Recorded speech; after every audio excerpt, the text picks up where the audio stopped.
Guys, nung weekend nagpunta kami ng fish market. So, yung unang naming nabungaran ay yung mga fresh na shrimps. Napaka-fresh po niyan. Buhay na buhay pa siya. Tapos ang lalaki pa. Tapos yan po, ito dried fish siya at saka yung isang isda. Kumbaga sa atin tinapa siya. Mukha po siyang tinapa pero hindi po yung tinapa. Mad, you like the market here? Fish market? Huh? You like the fish market here? Look at me. Cowboy. The snail there, Muhammad. Yan po, tapos may nagkita kaming malaking isda sa loob ng palanggana. Hindi ko po alam kung tawag dyan sa isda na yan eh. Kasi mga isda na binibenta sa palengke na to ay puro yung mga galing sa ilog, katulad ng tilapia, catfish.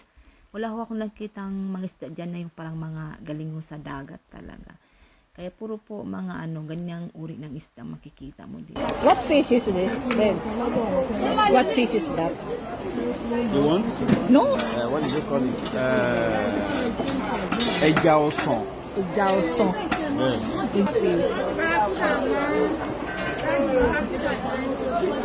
Mama, if you touch them, Mama, they will move. May nakita din ako guys, parang pampano siya eh. Diba sa atin ang mahal ng pampano dito mahal din eh. Yung alam mo yung isda na yan, ang halaga niya ay nasa 2,000 pesos kumbaga sa atin. Catfish? The big, it's big. Catfish. So big. This one?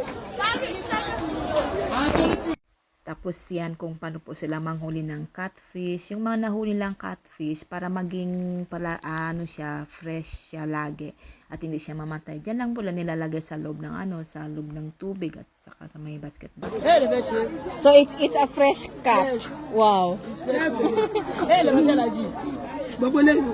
Wow. You see Muhammad the feed. Okay, touch it. Okay, touch it. Touch it. Touch it. It's very slippery. Daddy. Wow.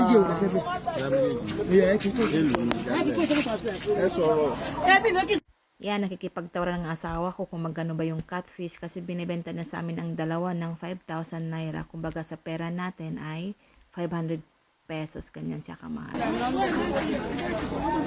How much? How much? That's all I'm going to like to for you. Wow. Okay, so I'll let you do it. You might have put on my head, only to my Oh yes, the Mr. Pekka so 25 go not the ele kon yesi. No le no yen, se February na bi feda pa fin ni. To shake and 5. Nakatawad din kami, nakuha namin yung apat na catfish ng 5,000 naira. Tapos yan, ganyan siya. Tapos itong asawa ko nakikipagmaritesan pa sa mga tao dito. So they travel with this. Ya telephone. Okay, good dinner. So, il est So on le ma so so. Kilo de. Tori won pada si bi mo. Ka, ba fun lo won. May napansin na naman akong kakaibang isda. First time ko rin ito na nakita ang isda na to. Ang haba niya, parang hindi naman siya eel, pero ang haba niya, hindi ko po alam po anong tawag dyan sa English. Binanggit lang sa akin ng aking asawa ang tawag sa dialect nila, pero hindi ko po alam po anong tawag sa English. Sobrang haba eh, ganyan po siya ganyan ang itsura niya. Hindi naman siya eel. Ganyan yan ang itsura ng kanilang fish market dito. Dahil nagpunta kami dito ng linggo, kaya halos wala siyang tao, tsaka halos walang tinda din. Kasi usually kasi dito pag mga linggo nagsisimba sila, kaya sarado yung mga tindahan. Tapos yan, ganyan ang itsura ng kanilang market dito. Tapos nakakita kami ng fresh na dyan. Ano yan? Snail. Yan, paborito ng asawa ko, snail. Yan po, salamat po sa panonood. Please subscribe po and follow.